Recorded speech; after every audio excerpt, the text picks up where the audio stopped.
우리가 지난주부터 살펴보고 있는 이 고린도전서의 말씀은 고린도 교회에 보낸 성령의 감동을 통하여 들려진 편지로서 바울이 쓴 말씀입니다. 고린도 교회는 바울에게 있어서는 아픈 손가락과 같은 그런 교회였습니다. 바울은 초창기 고린도에 도착했을 때 복음을 전할 때 굉장히 어려움을 많이 겪었습니다. 고린도라는 도시 자체가 우상들의 소굴이기도 했지만은 그 음란한 도시 가운데 그리스도 철학의 영향을 받아서 이 기독교 복음 자체가 너무나도 우습게 치부되었기 때문입니다. 그리고 유대인의 공격 또한 심했습니다. 그래서 바울은 모진 박해와 핍박을 인하여 고린도를 빨리 철수해야 되겠다라는 생각을 가졌던 것 같습니다.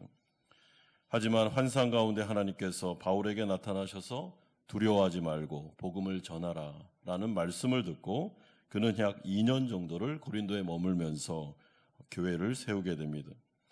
그러므로 우리가 사도행전에 보시면 바울의 전도 여행이 나오는데 바울의 전도 여행의 목표가 무엇이었는지, 하나님께서 왜 바울이라는 이 사람을 통해서 그 선교 여행을 보내셨는지를 알게 됩니다.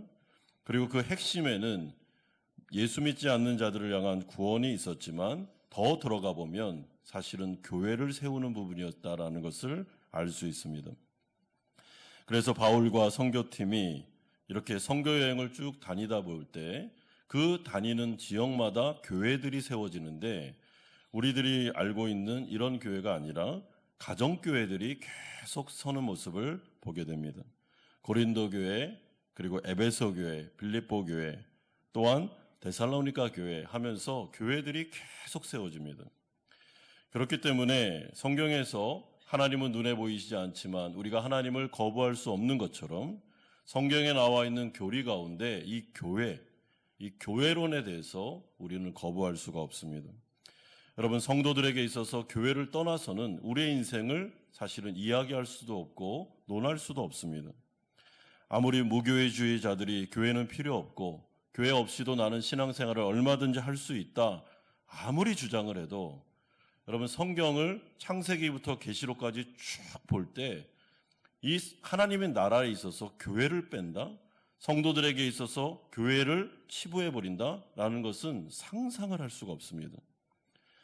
그래서 존 칼뱅이라는 그런 유명한 신학자는 성도들에게 있어서 하나님께서 아버지 되신다면 교회는 성도들에게 어머니와도 같은 너무나도 중요한 곳이며 교회가 없이는 우리가 신앙생활을 할 수 없다고 말하기까지 한 것입니다. 그러므로 성도들은 교회를 사랑하고 교회를 너무나도 귀하게 여겨야 됩니다. 예수 그리스도께서 친히 머리 되시고 또한 성도들이 모여있는 이 공동체, 특별히 고린도의 교회같이 문제가 많았던 교회 역시도 바울에게 있어서는 아픈 손가락이었지만은 너무나도 중요한 교회였으며 그리고 그 가운데 있는 성도들을 얼마나 축복하고 싶은지, 이들이 그 부족하긴 했지만 고린도 교회 안에서 신앙생활을 잘하기를 원했는지 라는 그 모든 바울의 마음이, 그리스도의 마음이 이 고린도전서에 있다고 저는 생각합니다. 그러므로 오늘도 우리는 이 고린도 교회의 여러 가지 문제점에도 불구하고 하나님의 교회는 너무나도 소중하며 또한 하나님께서 우리 가운데 한마음 연합교회를 허락하셨다는 것 자체도 얼마나 귀한 것인가, 우리가 이 자리에 모여 예배드릴 수 있다는 것이 얼마나 감사한 일인가라는 것을 다시 한번 생각해 보려고 합니다. 첫 번째는 바울의 감사하는 모습이 4절에서 7절까지에 나오고 있습니다. 바울은 1절에서 3절을 통하여 인사말을 통해 자신의 사도권을 변론하였습니다. 그리고 고린도 교회를 세우신 하나님의 목적과 축복에 대한 이야기를 한 다음에 이제 이 인사말에서 고린도 교회의 가장 큰 문제였던 성령의 은사 문제에 대해서 언급하고 있습니다. 4절에 보시면 그리스도 예수 안에서 너희에게 주신 하나님의 은혜로 말미암아 내가 너희를 위하여 항상 하나님께 감사하노니. 여러분, 여기 4절에서 하나님의 은혜라고 말하는 이 은혜라는 것은 7절에서 언급된 너희가 모든 은사에 부족함이 없다라는 그 은사와 같은 말입니다. 그러니까 지금 성령의 은사에 대해서 지금 사도 바울은 고린도 교회에 너무 많은 은사들이 있었는데 이 부분에 대해서 나는 감사하고 있다라고 말씀해 주고 있습니다.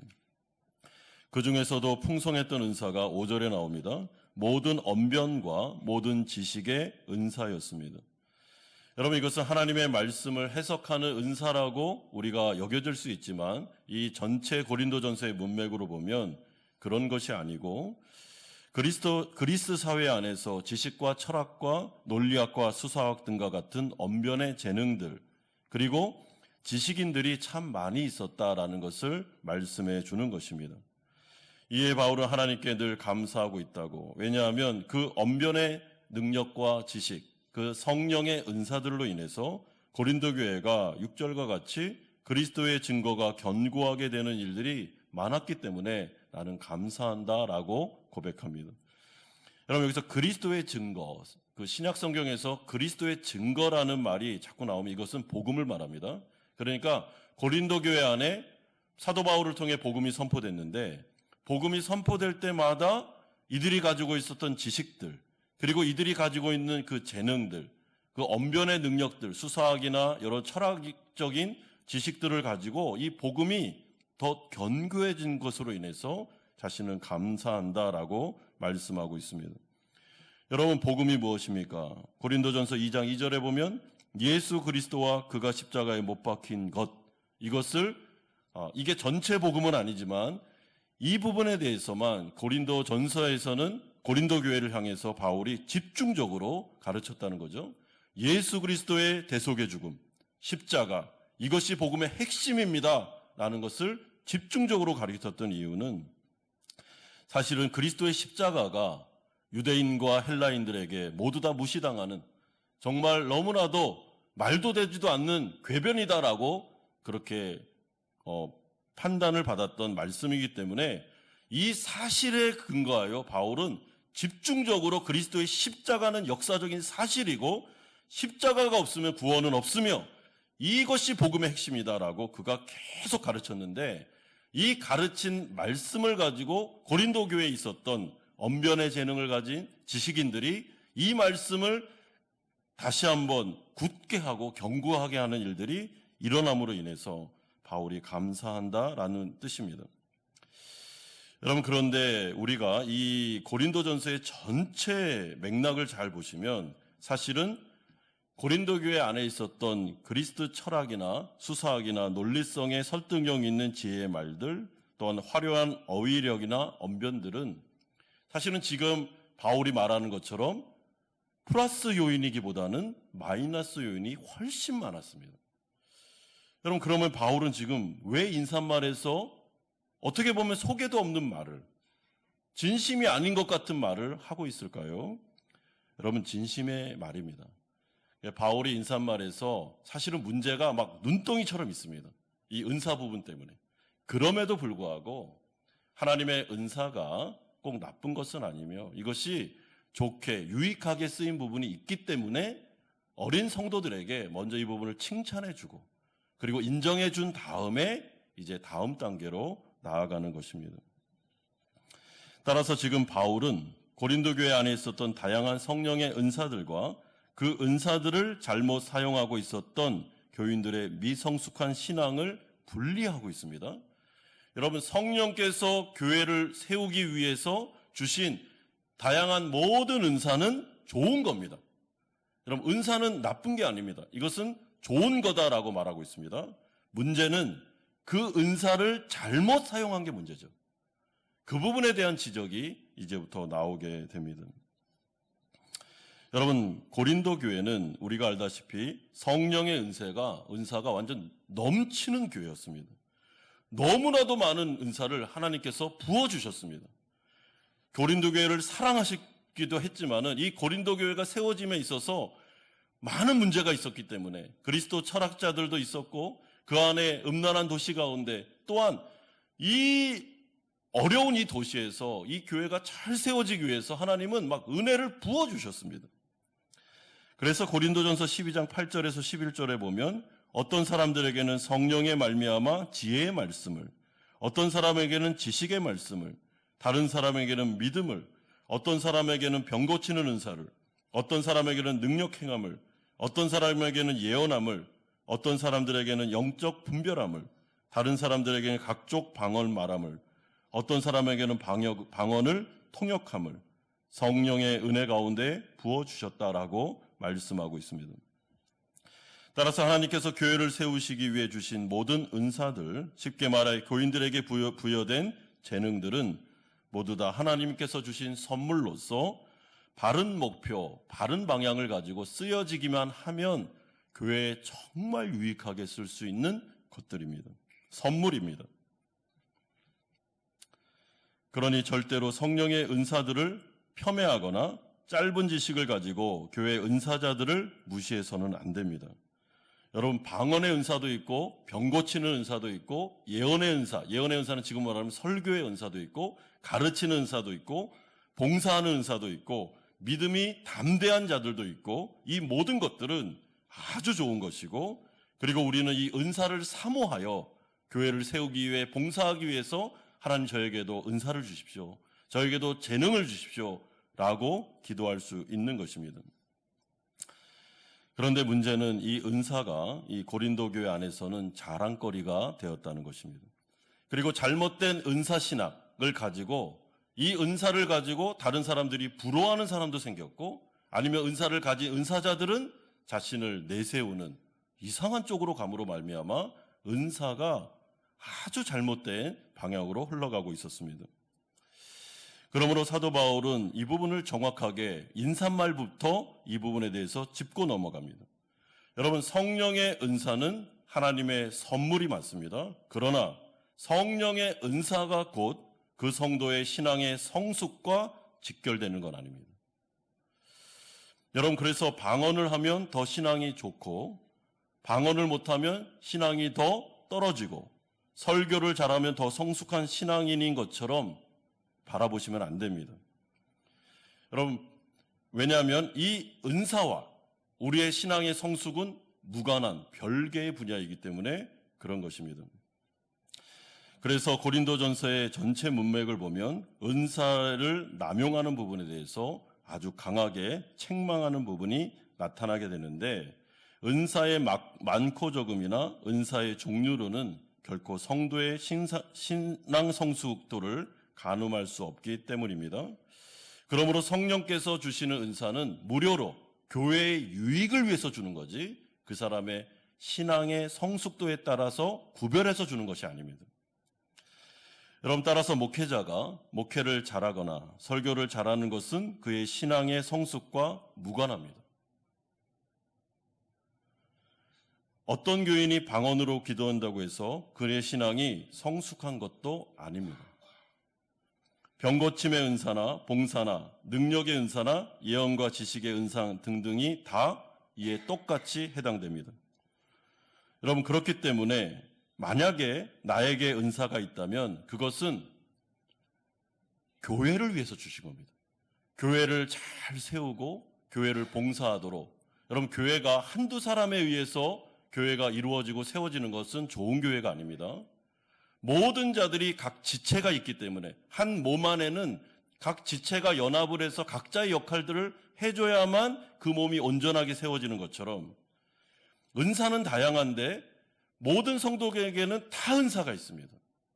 여러분, 어떤 분은 이렇게 온유한 은사가 있는 분이 있죠. 그래서 말을 잘 들어주고 위로를 잘하는 분들도 있습니다. 그러니까 꼭 약간 그런 행동을 통해서 드러나는 재능보다도 그 안에 있는 여러 가지 일들을 통해서 은사들이 주어지게 되는데, 여러분, 그것은 유익하지만 우리의 신앙 성숙과는 무관하다고 보셔야 됩니다. 만약에 은사에 따라서 신앙 성숙도가 동일하게 매칭이 된다면, 여러분, 고린도의 교회는 모든 교회에게 다 모든 교회 칭찬을 받을 정도로 은사가 그렇게 많았잖아요. 그러니까 고린도 교회에 있는 모든 성도들은 신앙이 진짜 다 성숙한 사람들이어야 되고, 그래서 모든 교회는 고린도 교회를 칭찬해야 되고, 하나님도 고린도 교회를 칭찬하는 게 맞습니다. 그런데 소아시아를 비롯한 유럽, 그리고 사도 바울이 전했던 복음을 통해 세워진 모든 교회들 가운데 이 은사가 가장 풍성했던 고린도 교회가 가장 책망을 많이 받습니다. 그리고 신앙의 어린아이다라는 말까지 들으면서 이렇게 신앙생활하면 안 된다고 바울이 아주 강하게 책망하는 내용까지도 고린도 전후서에는 나오고 있습니다. 그러므로 이 은사 부분에 대해서 우리의 마음속에 특별히 오늘 설교를 들으시는 우리 성도님들은 이 부분을 정확하게 정리를 하시면 좋을 것 같습니다. 그래서 저는 무분별한 은사 집회를 조심하시라고 말씀을 드립니다.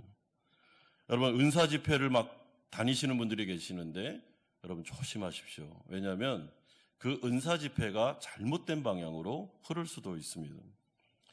그렇다면 오늘 두 번째로 우리가 살펴볼 주제는 신앙의 성숙의 문제는 과연 무엇인가? 6절에서 7절에 그 힌트가 나오고 있습니다. 여러분, 6절에서 7절을 통해서 요약적으로 나타나는 부분이 있는데 특별히 6절을 보십시오. 그리스도의 증거, 복음이 너희 중에 견고하게 되었다라는 말씀이 나옵니다. 7절에도 보면 우리 주 예수 그리스도의 나타나심을 그러므로 기다리고 있다라는 말씀이 나오고 있습니다. 그렇기 때문에 이게 무슨 말인가 하면 신앙 성숙이라는 것은 어떻게 해요? 복음하고 뗄래야 뗄 수 없는 문제라는 것입니다. 신앙 성숙에 있어서 가장 중요한 것은 복음, 하나님의 말씀임을 오늘 이 인사말에서부터 우리에게 알려주고 있습니다.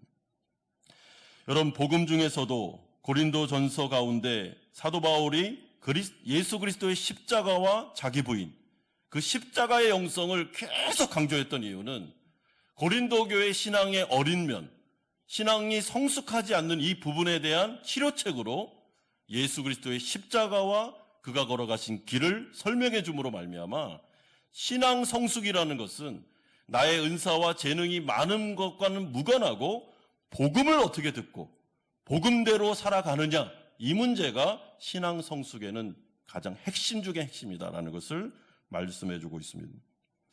여러분, 그렇기 때문에 신앙 성숙은 한마디로 말하면 예수 그리스도의 십자가 죽음과 고난을 본받아서 그와 같이 따라가는 삶, 예수님을 본받아 우리도 그의 길을 함께 걸어가는 것이 바로 신앙 성숙의 핵심입니다. 예수님의 말씀하신 버전으로 말하면 마태복음 16장 24절과 같이 누구든지 나를 따라오려거든 자기를 부인하고 자기 십자가를 지고 나를 따라오라라는 명령과 같습니다. 따라서 기독교적 신앙 성숙의 핵심은 자기 부인, 자기 죽임, 하나님의 뜻에 순종하지 않으려는 우리 내면의 불순종의 마음과 욕망을 성령의 은혜와 내 의지와 협력하여 이것을 계속 죽여나가는 것을 말합니다. 그렇기 때문에 고린도 교회는 사도 바울의 이런 신앙 성숙도의 관점에서 볼 때는 완전히 다른 방향으로 가고 있었습니다. 여러분, 자신의 은사와 재능을 가지고 겸손하게 자기를 죽이고 부인하면서 다른 성도들을 세워주고 교회를 아름답게 해야 됨에도 불구하고 이들은 자신의 은사와 재능을 가지고 어떻게 해요? 자기 죽임이 아니라 자기 과시, 자기를 드러내고 자랑하는 쪽으로 가고 있었기 때문에 바울의 입장에서는 완전히 엉뚱한 방향으로 가는 이 모습을 보면서 한탄이 나온 것입니다. 여러분, 그렇다면 고린도전서에 나오는 예수님을 닮아가는 구체적인 신앙 성숙의 척도가 무엇일까요? 고린도전서 13장에 나오는데 그것을 한마디로 요약하면 사랑이다라고 말씀하고 있습니다. 그러면서 이 사랑의 특징에 대해서 고린도전서 13장 4절에서 7절까지는 아주 구체적으로 길게 설명합니다. 여러분, 우리가 나중에 이제 살펴볼 텐데요. 고린도전서 13장 전에 12장이 있거든요. 근데 12장이 뭐냐면 은사에 대한 이야기입니다. 은사에 대한 이야기를 쫙 한 다음에 사도 바울이 이제 13장으로 딱 넘어가면서 사랑에 대한 이야기를 합니다. 왜냐하면 이것이 바로 기독교의 신앙 성숙의 척도이기 때문에. 그러므로 미리 끌고 와서 우리가 이 부분을 살펴보면 고린도전서 13장 4절에서 7절은 이렇게 구체적으로 사랑의 특징을 말씀해 주고 있습니다. 사랑은 오래 참고, 사랑은 온유하고 사랑은 시기하지 아니하며 자랑하지 아니하며 교만하지 아니하며 무례히 행치 아니하며 자기의 유익을 구하지 아니하고 성내지 아니하며 악한 것을 생각하지 아니하며 불의를 기뻐하지 아니하며 진리와 함께 기뻐하고 모든 것을 참으며 모든 것을 믿으며 모든 것을 바라며 모든 것을 견디느니라. 그러면서 13절과 같이 결론을 내리는데 그런즉 믿음, 소망, 사랑 이 세 가지는 항상 있을 것인데 그 중에 제일은 사랑이라 라고 요약해주고 있습니다. 따라서 우리는 이러한 신앙 성숙의 특징을 볼 때 모두 은사와 재능과는 무관한 것이구나 라는 것을 특징적으로 알게 됩니다. 그럼 그렇다면 이 모든 것들이 무엇과 연관되어 있습니까? 성도의 내면에 자리 잡은 성품의 변화, 인격의 변화와 관련되어 있습니다. 그렇기 때문에 성도가 신앙으로 성숙하지 않은 상태에서 내면의 성령을 통해 예수님을 닮아가는 인격의 변화가 성숙해지지 않은 상태에서 그 사람에게 만약에 성령의 은사가 많이 주어지면 그거는 좋은 게 아니고 오히려 그 사람을 더 망하게 할 수가 있는 것입니다. 마음에 자랑하는 마음, 시기하는 마음, 질투심이 가득한데 그는 재능이 너무 많아요. 그래서 교회 안에서 할 수 있는 은사가 너무 많습니다. 그러면 그 은사를 가지고 어떻게 하겠습니까? 다른 사람을 살리고 세우는 게 아니라 그 은사를 가지고 자기를 자랑하고 자기를 드러내고 분파를 만들고 함으로써 교회를 찢고 교회를 어렵게 만드는 쪽으로 가는 것입니다. 그러므로 정말로 좋은 교회는 은사자들이 많은 교회가 아니라 여러분 그러면 원활하게 교회가 잘 돌아가기 때문에 좋긴 하겠지만은 더 중요한 것은 고린도전서 13장에 기록된 성숙한 크리스찬들이 많은 교회가 좋은 교회입니다.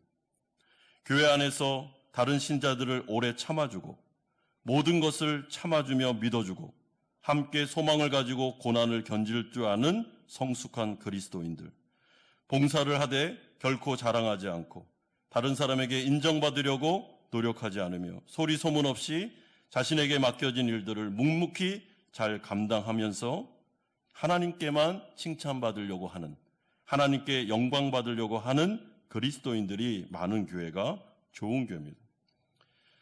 여러분, 근데 더 좋은 교회가 어떤 교회일까요? 신앙에 성숙된 사람들이 많이 모여 있는데 은사도 많은 교회. 여러분, 그러면 진짜 좋겠죠? 얼마나 좋겠습니까? 아름다운 하모니를 이루면서 여러분 소리 소문 없이 교회가 막 돌아가는데 교회가 하나님의 영광을 위해서 하나님의 일들을 막 하고 있는데도 어디에서부터도 소리가 안 나는, 서로가 사랑하고 배려해주고 위해주면서 자신의 은사를 자랑하지 않고 나는 부족한 사람입니다 하면서 함께 더불어 나아갈 수 있는 교회, 정말 좋은 교회입니다. 하지만 하나님의 기준은 여러분, 하나님의 기준은 이와 같이 있었지만은 고린도 교회 사람들은 이 사실을 잘 몰랐습니다. 어떻게 보면 당연합니다. 왜냐하면 예수 믿은 지가 얼마 안 됐고 또한 세상적인 가치관이 이미 다 들어와 있기 때문에, 그리고 고린도 교회는 정말 재능이 많은 사람들이 많았던 것 같습니다. 그러니까 역행하여 하나님의 뜻대로 이루어지지를 못하고 있었습니다. 여러분, 그렇기 때문에 중요한 것은 재능이나 은사보다도 우리의 우선순위가 우리의 속사람에게 있어야 됩니다. 성령의 통제에 순복함으로 자신의 욕망을 통제할 줄 아는 사람, 교회 내에서 인정받고 싶은 욕망이나 욕구를 죽이고 자기를 부인하면서 다른 사람의 유익을 위하여 교회를 세워나갈 수 있는 성도로 성장해 나가야 됩니다. 그러기 위해서는 복음과 성령을 통해서 자기를 부인하고 자기를 죽이는 법을 배워야 됩니다. 여러분, 그렇기 때문에 바울이 이 고린도 전서를 쭉 설명하면서 계속 예수 그리스도의 십자가를 바라봐라. 예수 그리스도의 십자가에서 그가 벌거벗긴 상태에서 그 억울한 일을 당하면서도 끝까지 말 한마디 않고 참았던 이유, 그것은 결국 성도들을 살리고 교회를 세우기 위해서 그가 하나의 미랄이 되어서 죽음까지도 가는 그 과정 속에서도 모든 것을 참고 믿고 견디고 했던 그 모습들, 이것을 모델 삼아서 성도들이 다 이 부분을 바라보면서 본받아 나아가야만 고린도 교회가 아름답게 세워질 수 있으니까 내가 지금 말하고 있는 이 복음에 대해서 정말 이 복음을 묵상하고 이 복음을 살아내기를 바란다고 그 영적인 아비로서 절절하게 말하고 있는 것입니다. 여러분, 요즘에 매일 성경을 보시면 욥기서가 진행되고 있습니다. 새벽에 욥기서를 말씀을 가지고 설교를 하면서 제 마음속에 그런 생각이 들었습니다. 여러분, 욥기서 1장에 보면 욥은 의로운 사람이고 굉장히 신앙이 성숙한 사람입니다. 그런데 욥이 이 욥기서를 쫙 지나가서 마지막에 이제 욥을 인정해 주시는, 또 욥이 하나님을 찬양하는 부분에 가보면 1장에서 나왔던 욥과 욥기서의 마지막 부분에 나오는 욥이 다른 사람이 되어 있는 걸 알게 됩니다.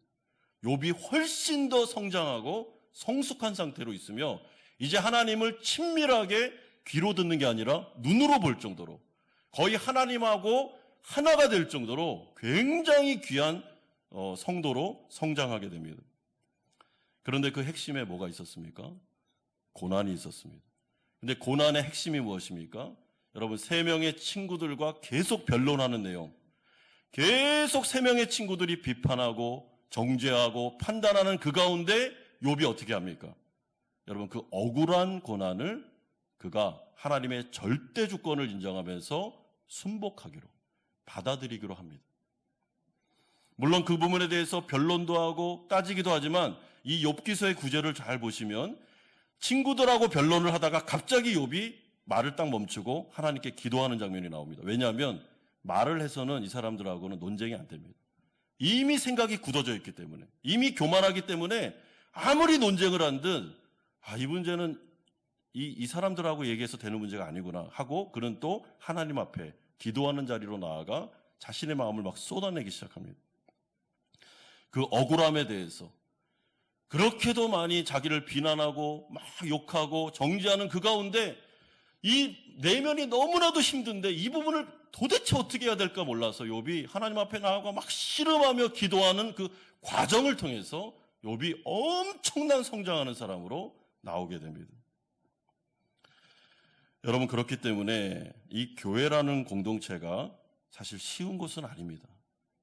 여러분, 교회 안에서 교회를 섬길 때 말도 많고요, 탈도 많습니다. 얼마나 억울한 일을 많이 당하는지 모릅니다. 그런데 좋은 건 아니지만, 여러분, 좋은 건 아닙니다. 그렇게 하면 안 되지만은 그럼에도 불구하고 성도가 성숙하기 위해서는 우리가 이런 상황을 피하여 저기 동굴로 들어가면 안 됩니다. 여러분, 그러면 성숙할 수 없습니다. 그 어렵고 억울한 문제 가운데 정말 너무나도 마음이 힘들고 정말 하나님 앞에서 이 마음을 막 토로해낼 수밖에 없는 그 상황 속에서 그 문제를 가지고 그러나 교회를 책임지면서 온유함과 사랑의 속성을 가지고 오래 참고 견디고 기다리는 과정을 통해서 그 어려움을 통과해야만 성도는 성숙할 수 있다라는 것을 이 고린도전서와 또한 욥기서는 우리에게 말씀해주고 있습니다. 그러므로 여러분, 교회 안에서 재능이 많고 은사가 많고 일을 할 때 막 똑소리 나게 하고 정말 모든 일을 막 착착착착착 이렇게 하는 여러분, 그 좋은 건데 그게 신앙 성숙이 되지 않은 상태에서 그렇게 하면 계속 사람들과 부딪히면서 어려움을 겪을 수 있습니다. 그래서 우리의 목표는 신앙으로 성장해가는 것. 그래서 교회를 아름답게 세우고 하나님 앞에 영광을 돌리는 것인데 그 핵심이 어디에 있다고요? 십자가에 달려 돌아가신 예수 그리스도 복음. 예수 그리스도를 묵상하고 이분이 같이 걸어가는 일을 본받아서 닮아가기 위해서 우리가 성령을 위해서 노력할 때, 그럴 때 우리에게는 신앙 성숙이 일어날 수 있습니다. 여러분, 그러므로 우리가 하나님 앞에서 매일마다 해야 되는 일은 하나님 앞에 엎드려서 말씀을 통해서나 기도를 통해서 그리스도의 십자가를 바라보셔야 됩니다. 특별히 인생을 살아가며 억울한 일을 당할 때, 내가 생각할 때 왜 이런 고난이 나에게 왔을까? 라는 생각이 들 때, 또 여러 가지 관계성 안에서 참 마음이 힘들고 답답할 때, 여러분, 그럴 때는 사람들과 논쟁을 해서 풀리는 문제가 아니고 그럴 때는 십자가 앞으로 가야 됩니다. 거기에서 그냥 계속 바라봐야 됩니다. 예수님을 바라보면서 이분이 벌거벗긴 상태에서 뭘 하고 계셨는가? 이분이 왜 저러고 계시는가? 예수 그리스도께서는 이 일을 통해서 어떤 일을 이루셨는가라는 것을 생각하면서 고린도전서 13장에 나오는 것처럼 오래 참고 견디고 하나님을 신뢰하고 믿는 믿음으로 나아갈 때 내 자신도 성숙하고 교회도 성숙할 수 있는 것입니다. 여러분, 그러므로 이런 이야기를 이제 서론적으로 한 다음에 바울은 인사말의 마지막 부분에서 자신의 확신의 이야기를 8절에서 9절에 하고 있습니다. 바울은 비록 문제가 많은 고린도교회 성도들에게 편지를 쓰고 있지만 그래도 성삼위 하나님을 생각하면서 이들을 향하여 확신의 축복의 말을 쏟아냅니다. 8절에 주께서 너희를 우리 주 예수 그리스도의 날에 책망할 것이 없는 자로 끝까지 견고하게 하시리라. 9절에 너희를 불러 그의 아들 예수 그리스도 우리 저와 더불어 교제하게 하시는 하나님은 미쁘시도다. 여러분, 이러볼 때 고린도교회 성도들을 향한 바울의 확신의 내용이 무엇인가 하면 우리 주 예수 그리스도의 날, 그러니까 예수님이 재림하시는 그 순간까지 너희들은 그 날에 책망할 것이 없는 자로 끝까지 하나님께서 견인하시고 견고하게 세워나갈 것을 나는 확신한다라고 말씀해주고 있습니다. 하지만 우리는 고린도전서의 문맥을 잘 보시면 결코 이러한 바울의 확신이 별로 근거가 없어 보입니다. 왜냐하면 이들은 교만했고 서로 시기와 질투가 많았고 분쟁이 끊이지 않았습니다. 심지어 성적으로 방종하는 사람들까지도 교회 안에 있었습니다. 따라서 고린도 교회 교인들의 면면을 볼 때, 또한 고린도 교회의 현실을 바라볼 때 이들의 신앙 성숙은 요원한 것처럼, 소망이 없는 것처럼 보일 수 있습니다. 하지만 그럼에도 불구하고 바울은 다시 매우 강한 어조로 강한 확신에 사로잡혀 이들을 축복하기 시작하는데, 여러분, 그 확신의 근거가 어디에 있습니까? 구원의 주님이신 예수 그리스도와 신실하신 하나님의 성품에 대한 강한 믿음에 있었다라는 것을 알게 됩니다. 그러므로 바울은 항상 늘 이런 식으로 문제를 극복했습니다. 바울은 힘들고 어려울 때마다 늘 현재의 상황이나 어려운 현실만을 바라보는 게 아니고 믿음으로 눈을 들어 영광의 왕을 바라보기 시작했습니다. 그때야 바울의 마음속에 평안이 임했다는 것을 알게 됩니다. 여러분, 고린도 교회에 대한 문제점이 소리 소문을 통해서 계속 바울에게 들렸습니다. 고린도 교회 안에 이런 문제가 있습니다. 분파를 나누고 있습니다. 거기에 아볼로파, 바울파, 게바파 하면서 교회가 지금 나눠지려고 하고 있습니다. 그 안에는 성적으로 방종하는 사람들도 있습니다. 은사자들이 나와서 교회 예배를 너무나도 힘들게 하고 있습니다. 방언과 예언의 은사가 교회의 질서를 다 무너뜨리고 있습니다라는 수많은 소리들이 들렸습니다. 여러분, 그럴 때 참된 목회자인 이 바울의 마음이 어떻겠습니까? 자기가 2년 동안 그렇게도 눈물을 흘리면서 말씀을, 복음을 증거해서 세운 이 어린 교회, 이 교회가 이렇게도 많은 문제가 있다는 얘기가 들리니까 얼마나 마음이 힘들었겠습니까? 얼마나 마음이 낭망됐겠습니까? 말을 들을 때마다. 현재 교회의 상황과 고린도 교회의 이 일들만 바라보면 바울은 몇 번이라도 무너지고 넘어질 수밖에 없는 사람입니다. 여러분, 사도 바울은 결코 철인이 아닙니다. 이 사람도 감정이 있는 사람이고 때로는 번아웃이 되기도 하고 때로는 어려움을 많이 겪었던 사람입니다. 그래서 바울은 낙심하고 괴로웠던 적도 많았습니다. 여러분, 고린도전서를 쓸 지금 시점에도 분명히 바울은 굉장히 마음이 낙심됐을 게 분명합니다. 하지만 바울이 늘 그랬던 것처럼 이런 수많은 마음의 아픔과 고통과 근심되는 이 모든 것들을 다 가지고 사도 바울은 분명히 하나님 앞으로 나아가 기도했던 것이 분명합니다. 그런 이 산적한 문제를 앞두고 고린도전서를 쓰기 전에, 편지를 보내기 전에 성령의 도우심을 바라보면서 그가 하나님 앞에서 기도하면서 이 편지를 썼던 것이 분명합니다. 왜냐하면 그가 성삼위 하나님을 바라보기 시작했을 때 그의 마음속에 있는 낙심과 침체가 사라지는 것을 경험했기 때문입니다. 여러분, 바울의 이 거룩한 기도의 습관이 로마서 1장 9절에 보면 나옵니다.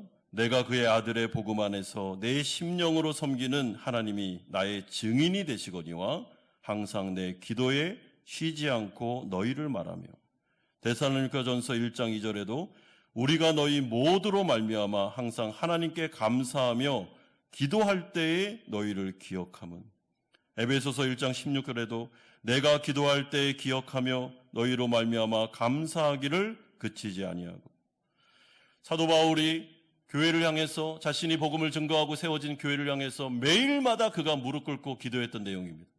매일마다 이름을 불러가면서 에베소 교회, 빌립보 교회, 고린도 교회, 로마 교회 이렇게 교회를 불러가면서 이름을 불러가면서 그는 매일마다 기도를 했습니다. 이들의 성도들을 붙잡아 주시기를 그 가운데 복음이 복음되기를 교회가 교회되기를 그는 간절하게 기도하는 기도의 습관이 있었습니다. 여러분 이런 전체적인 문맥으로 볼 때 사도 바울이 고린도전서를 보내면서 기도하지 않았다? 불가능합니다. 이 사람은 기도하는 자리로 갔을 겁니다. 그의 기도의 습관에서 고린도 교회의 모든 문제를 가지고 정말 비관적이고 너무나도 힘든 마음을 가지고 하나님 앞에 나아가 간절하게 기도했겠죠. 하나님 교회를 어떻게 하면 세울 수 있습니까? 이 교회가 어떻게 하면 다시 한번 그리스도의 교회로 살아날 수 있겠습니까? 그가 씨름하며 기도하는 가운데 성령께서 사도 바울의 눈을 열어주시고 다시 영광의 왕을 바라보게 하심으로 성삼위 하나님이 어떤 분이신지를 바라보게 하심으로 교회의 주인 되신 그리스도께서 이 교회는 사람들이 좌지우지하는 교회가 아니라 아무리 문제가 많은 교회라 할지라도 하나님께서 붙잡고 있는 교회이기 때문에 하나님께서 시작하신 교회이기 때문에 반드시 하나님께서 견고하게 성도들을 세워서 완성된 그날까지 데려가실 것이다. 기도하는 가운데 이 확신이 막 들기 시작하면서 눈물이 흐르기 시작하면서 감사가 나오는 것이죠. 여러분 우리가 금요일마다 요한계시록 이제 복음이 시작됐는데 요한계시록의 말씀은 그야말로 형이상학적인 말씀입니다. 이 땅에 있는 현실을 얘기하는 게 아니라 하늘의 천상에서 일어나는 일들을 말씀하고 있습니다. 왜냐하면 요한계시록의 말씀을 듣고 있는 그 소아시아 7교회가 너무나도 많은 고난과 핍박이 있었기 때문에 그래서 신앙을 포기하려고 하는 사람들도 나타나고 교회가 무너지는 거 아니야? 이러다가 교회가 다 망하는 거 아니야? 그런 소문들이 너무나도 많이 있었기 때문에 하나님께서는 반모섬에 있던 사도 요한에게 성령을 부으심으로 이 땅에서 일어나는 일이 아니라 천상에서 일어나는 일을 딱 보여주심으로 하나님의 교회는 이 땅에 있는 사람들에 의해 좌지우지되는 게 아니고 권력자들에 의해서 무너지는 게 아니라 천상에 있는 하나님의 천상회의에서 모든 것들이 다 결정되고 만왕의 왕 되신 그 하나님께서 이 핍박 중에 있는 연약한 교회를 붙잡고 계시기 때문에 절대로 교회는 망하지 않는다. 하나님의 나라 가운데 별처럼 빛나게 될 것이다 라는 것을 요한계시록을 통해서 소개시켜주고 계십니다. 그렇기 때문에 사랑하는 성도 여러분, 우리가 인생을 살아갈 때도 동일합니다. 여러분, 이 세상에 있는 어려움, 이 세상에 있는 그 내 주변에서 일어나고 있는 수많은 안 좋은 소문들, 그리고 현재 내가 겪고 있는 고난들, 어려움들만 바라보면 성도는 반드시 무너집니다. 그래서 성도들이 살 수 있는 방법은 하나밖에 없습니다. 하나님 앞에 나아가 기도의 습관에 따라서 하나님 앞에 기도하는 가운데 하나님께서 내 눈을 열어주시도록 영광의 왕을 바라볼 수 있도록 이 현실에 직면하고 있는 내 눈이 이제는 다시 눈이 열려 천상의 세계 가운데 역사하고 있는 하나님의 역사를 바라보면서 그분이 나를 구원해 주셨다면 나를 끝까지 견고하게 견인해 주실 것이며 나의 부족함과 어려운 상황 속에서도 하나님의 강한 오른팔이 나를 붙잡고 있기 때문에 나는 반드시 완성된 구원으로 들어갈 것이다. 그리고 나는 그 완성된 나라에서 아름답게 살아갈 나를 바라보면서 우리가 이 현재 고난을 이겨내는 것입니다. 여러분, 그렇기 때문에 사도 바울이 지금 이 문제 많은 고린도 교회를 향해서 나는 너희들이 견고하게 설 것을 확신하며 성삼위 하나님께서 끝까지 고린도 교회가 아름다운 교회로 나아갈 수 있도록 만들어 주실 것을 확신한다라는 이 말은 아무런 근거가 없는 말이 아닙니다. 사도 바울이 하나님을 바라보기 시작했을 때, 성삼위 하나님에게 눈을 고정하기 시작했을 때 그의 마음속에 주님이 주신 확신이었고 그것을 이제 성도들에게 말씀해 주고 있습니다. 그러므로 우리 사랑하는 성도님들, 이 세상을 살아가시면서 여러분, 우리의 시야가 요 현실만을 바라보면 우리는 낙심할 수밖에 없습니다. 여러분, 눈을 들어서 좀 이 시야를 넓히셔야 됩니다. 하나님의 은혜 가운데 주님, 제 시야를 좀 넓혀 주십시오. 전체적인 문맥을 가지고 제가 현실을 바라볼 수 있도록 하나님 저에게 은혜를 달라고 기도하셔야 됩니다. 그리고 이 세상이 전부가 아니라 천상에서 일어나고 있는 살아계신 하나님께서 다스리고 있는 그 세계가 있다는 것을 기억하셔야 됩니다. 엘리사가 게하시의 눈을 열어주셔서 게하시의 눈이 열렸을 때 그 가운데 불말과 불병거가 보였던 것처럼, 여러분, 우리가 이 세상을 살아가며 불말과 불병거, 나를 지키고 보호하는 그 놀라운 천군 천사와 성령의 은혜가 보이지 않으면 이 세상을 우리가 어떻게 걸어가겠습니까? 그런데 그 핵심 중에 핵심이 어디에 있었다고요? 사도 바울이 기도하는 거룩한 습관. 그가 하나님 앞에 무릎 꿇었던 그 시간, 하나님 앞에서 하나님과 독대하면서 끊임없이 자신의 문제를 토로하고 고백하고 힘을 얻었던 바로 그 순간, 그 기도의 시간에 해답이 있었다라는 것을 알게 됩니다. 여러분, 이상하게 저는 오늘 이 고린도전서의 말씀을 묵상하고 설교를 준비하면서 욥기서가 참 많이 생각이 났습니다. 욥이 그 고난을 어떻게 견뎠을까? 그럼 비결이 뭐가 있습니까? 기도였습니다. 기도. 욥에게 있어서 기도의 습관이 없었다면 이 사람은 벌써 무너졌을 겁니다. 여러분, 저에게도 기도의 자리가 있습니다. 새벽마다 하나님 앞에 나와서 기도하는 시간, 목요일 날 우리가 시간을 내어 중보기도팀과 함께 기도하는 시간, 예배 때마다 하나님 앞에 나와서 기도하는 습관들, 또한 혼자 개인적으로 무시로 기도하는 습관들. 여러분, 기도하지 않으면 우리가 어떻게 이 어려움을 견디면서 걸어갈 수 있겠습니까? 그런데 우리가 연약하기 때문에 기도의 습관이 들지 않으면 사실 기도의 자리로 가기가 어렵습니다. 여러분, 사도 바울은 유대인이었기 때문에 이 사람은 하루에 3번 기도했습니다. 아침과 오후와 저녁에 유대인의 습관에 따라 기도하는 일들을 그가 해나가는 모습을 보게 됩니다. 그래서 이 사람이 견딘 겁니다. 그래서 이 사람이 이 고린도 전서를 쓰면서도 마음속에 소망이 일어날 수 있었던 것입니다.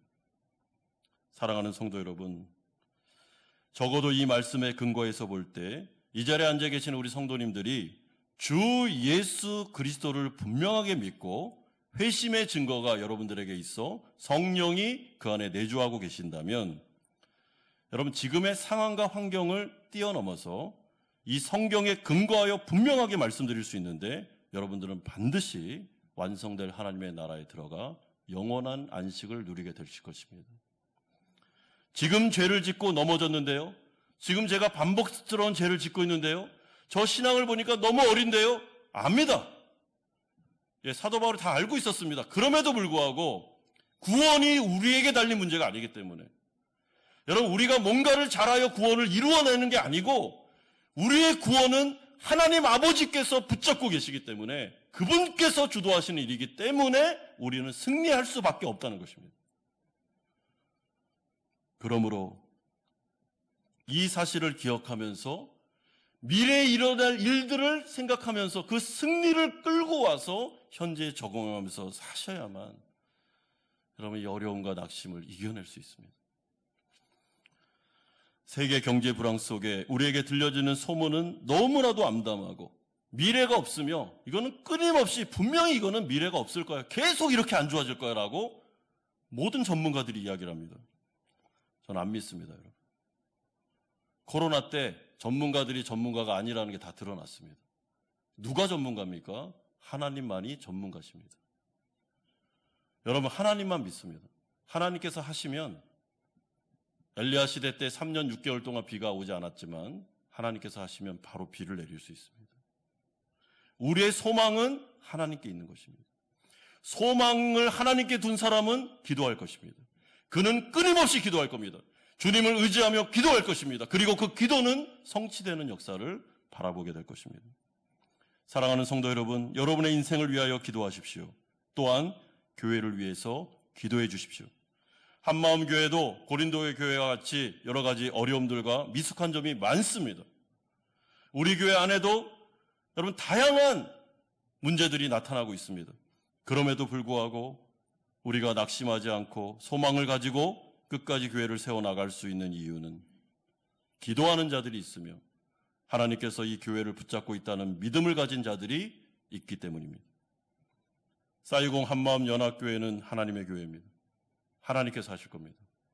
그리고 하나님께서 끝까지 이 자리에 앉아있는 우리 성도뿐만 아니라 교회에 소속된 모든 성도들을 아름답게 하실 겁니다. 그것을 믿고 소망함으로 낙심하지 말고 하나님을 의지함으로 믿음으로 승리하시는 성도님들 되시기를 주 예수 그리스도의 이름으로 축원드립니다.